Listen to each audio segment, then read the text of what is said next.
132 millions de dollars.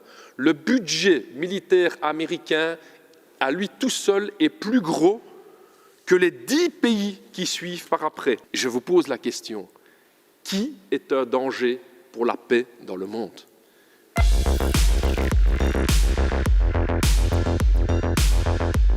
Dus wat er vandaag voor ligt is eigenlijk een resolutie van het opnieuw aanhalen van onze transatlantische betrekkingen na de Amerikaanse verkiezingen.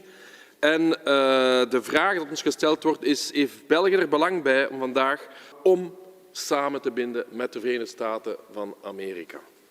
Chers collègues, je vais tenter de vous démontrer aujourd'hui que je pense que c'est une mauvaise idée de faire ce partenariat stratégique avec une des puissances politiques et économiques les plus agressives de ce dernier siècle envers les nations du monde. Ik denk dat het voor het belangen van het werkvolk in België, van het Vlaanderen, Brussel, Wallonië, het werkvolk in Europa en de derde wereldlanden, dat dit strategische bondgenootschap tussen de Verenigde Staten en Europa een slecht ding is.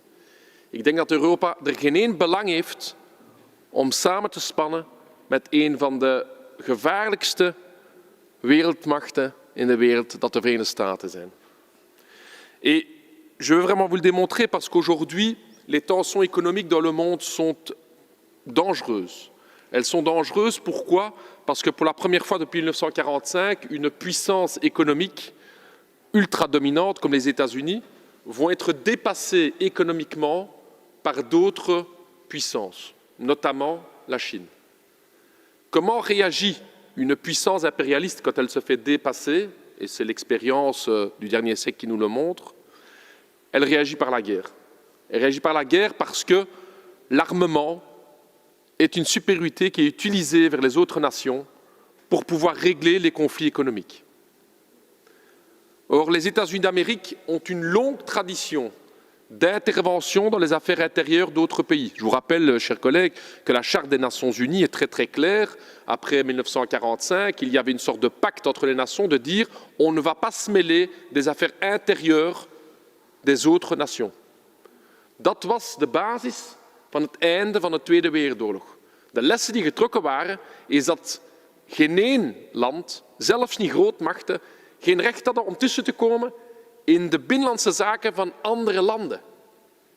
Dat mocht niet meer, omdat daarvoor een Tweede Wereldoorlog gebeurd was. Eh bien, pourtant, ce sont ces principes-là que les États-Unis d'Amérique ont mis de côté. Chers collègues, permettez-moi de vous faire la liste des interventions militaires directes et indirectes des États-Unis d'Amérique depuis 1945.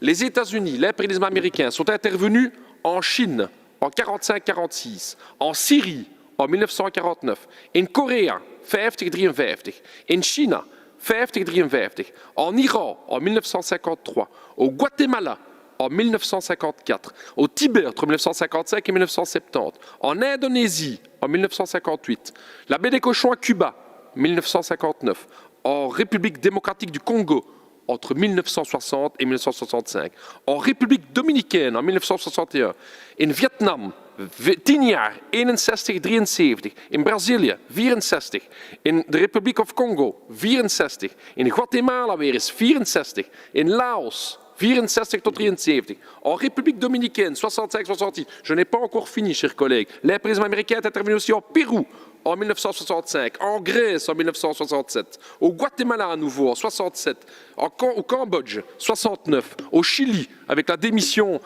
forcée par la CIA du camarade Allende en 1973, en Argentine en 1976, en Angola les troupes américaines en 76 jusqu'en 92, en Turquie en 1980, en Pologne en 1980, en El Salvador 81, Nicaragua 81, Cambodge 80 en 95, le Liban, la Grenade, la Libye en 86, en Iran en 87.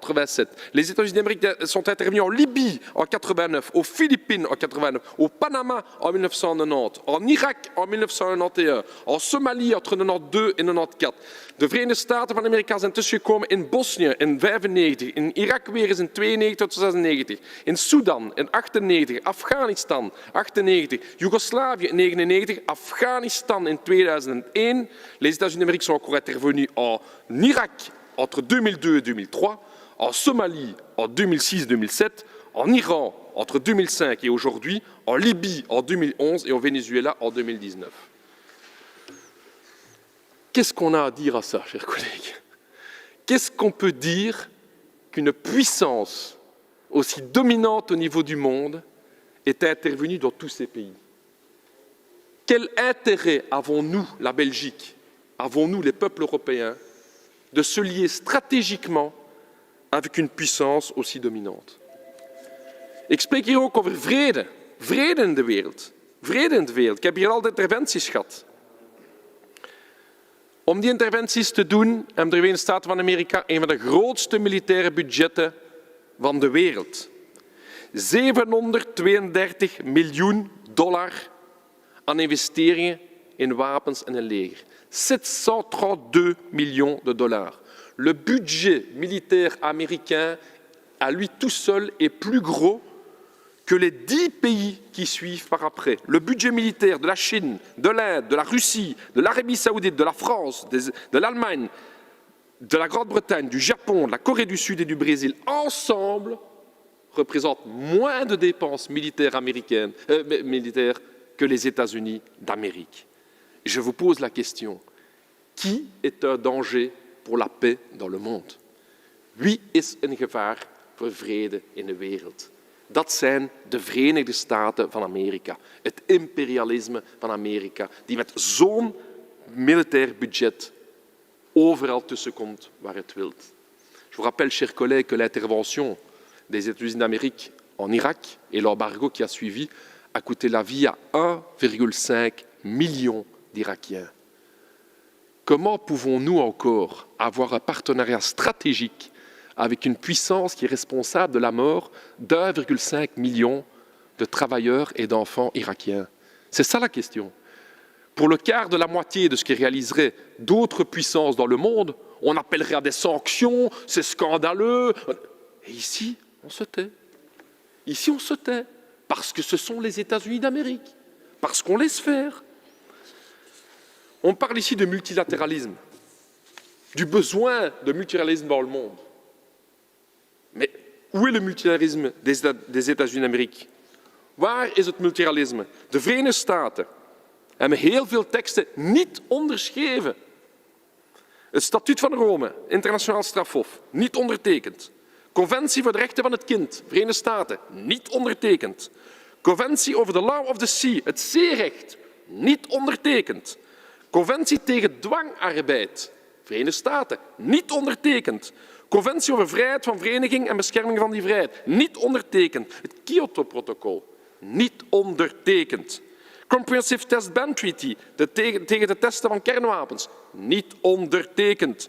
Het verbodsverdrag tegen kernwapens, niet ondertekend. Conventie voor de bescherming van migrantwerkers en hun gezinnen, niet ondertekend. Conventie tegen discriminatie in het onderwijs en in tewerkstellingen, niet ondertekend. De United States of America, onze grote bondgenoot, heeft al die multilaterale teksten gewoon niet ondertekend. Die zijn gewoon tientallen keren tussengekomen in andere landen zonder mandaat, zelfs van de UNO.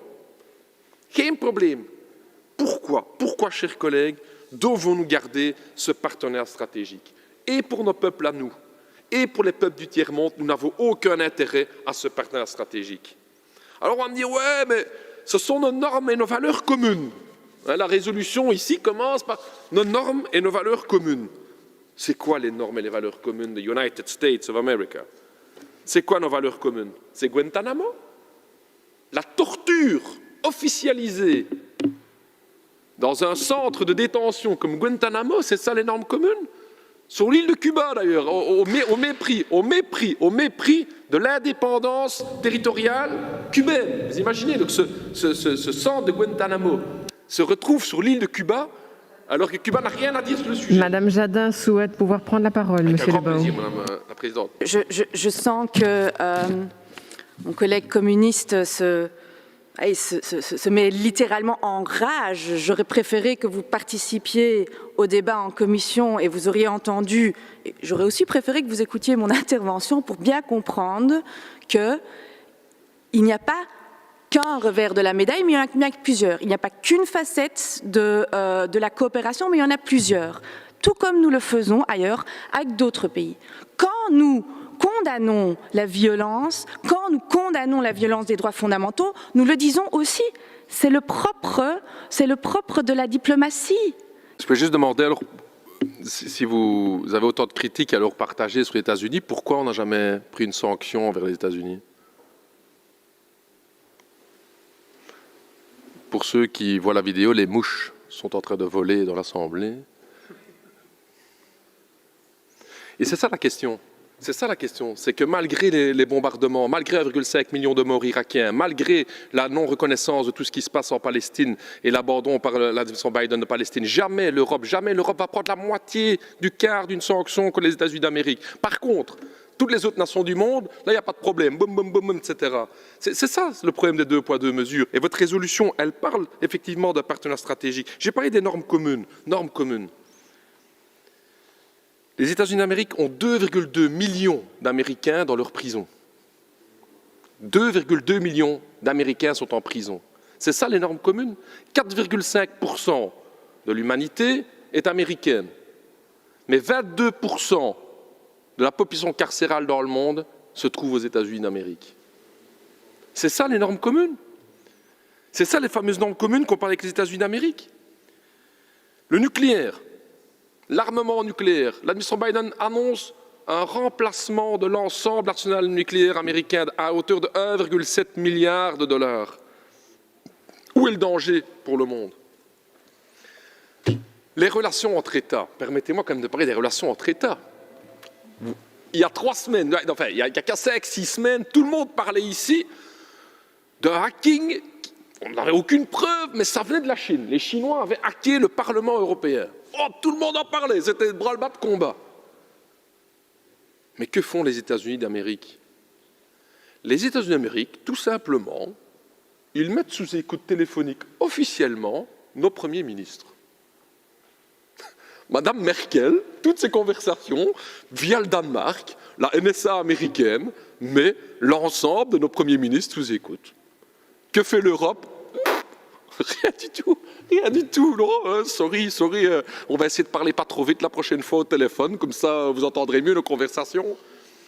Edward Snowden nous apprend que les États-Unis d'Amérique, via le programme PRISM, filtrent l'ensemble de nos communications par mail européennes.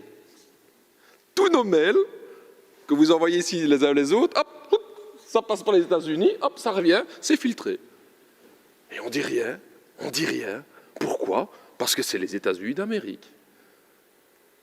Pourquoi ce 2 poids 2 mesures? Pourquoi laisser passer ce genre de questions-là? Donc, mes chers collègues, je pense, et je clôturerai par ça, nous sommes dans un moment historique particulier, avec un grand danger au niveau du monde, et je vais reprendre des penseurs marxistes qui me tiennent vraiment bien à cœur, justement, effectivement, parce que je trouve que les analyses faites au début du XXe siècle sont être pertinentes. Et je trouve que ce qu'un mec comme Lénine disait sur l'impérialisme était intéressant. Il parlait de la fusion entre le capital bancaire et le capital industriel. Et comment ce capital financier, qui était apparu au XXe siècle, avait une vocation hégémonique sur le monde. Je crois que c'est un élément important dans l'évolution de notre histoire. On n'a jamais connu une concentration de pouvoir capitalistique et industriel comme aujourd'hui dans le monde. Sur les 100 plus grandes entreprises dans le monde, 51 sont américaines. Elles concentrent des millions de travailleurs, des millions de dollars, des milliards de dollars, sont plus puissantes que les États. Ces entreprises exportent leurs capitaux et ont besoin d'une force armée pour pouvoir assujettir les marchés qui ne leur ouvriraient pas grand les bras. C'est ce qui se passe ces 50 dernières années.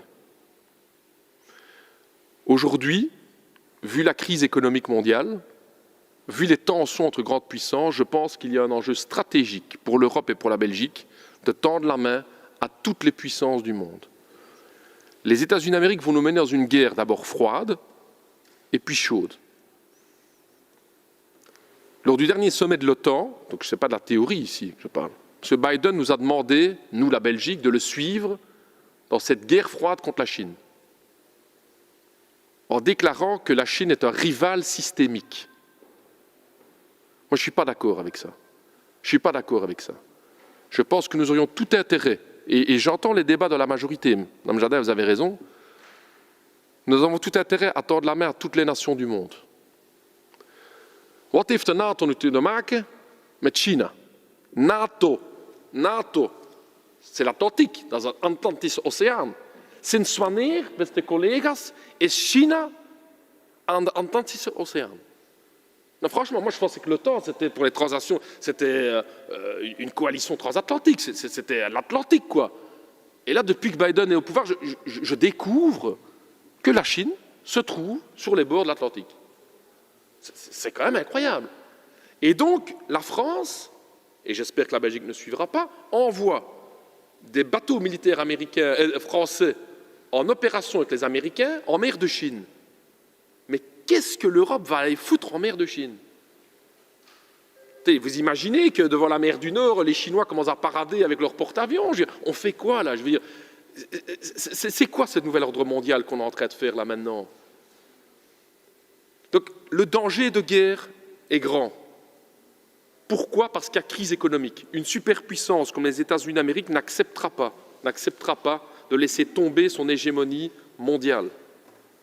Je demande aujourd'hui à l'Europe, à la Belgique, de ne pas rentrer dans ce jeu-là des États-Unis d'Amérique. De ce côté, ce partenariat stratégique, comme on nous le développe ici aujourd'hui, n'est pas une bonne chose pour les peuples du monde.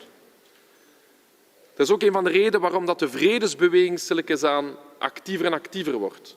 Dat is een van de redenen ook waarom dat er in de Verenigde Staten en in Europa een beweging tegen die koude oorlog aan het opstaan is. Quand quelqu'un comme Noam Chomsky indique clairement qu'on ferait mieux de balayer d'abord devant notre propre porte plutôt que d'aller indiquer tous les autres endroits dans le monde où on veut aller intervenir, je pense qu'il a raison. Quand ils appellent à mener une mobilisation contre la guerre froide, ils ont raison. Toute cette gauche progressiste américaine. Et donc, chers collègues, ça ne vous étonnera pas, c'est que le texte qui nous est soumis aujourd'hui ne remporte pas, et c'est le moins qu'on puisse dire, l'enthousiasme du PTB. J'espère que nous pourrons continuer les débats dans les mois à venir, parce que cette question-là est la question cruciale pour les 5-10 années à venir, pour savoir si, oui ou non, la crise économique, comme en 14-18, comme en 40-45, va connaître une issue soit guerrière, et c'est clair que les États-Unis d'Amérique s'y préparent, soit de paix. Cette question-là, nous, comme PTB, comme parti anti-impérialiste, on a choisi notre camp. Nous choisissons le camp des peuples du monde.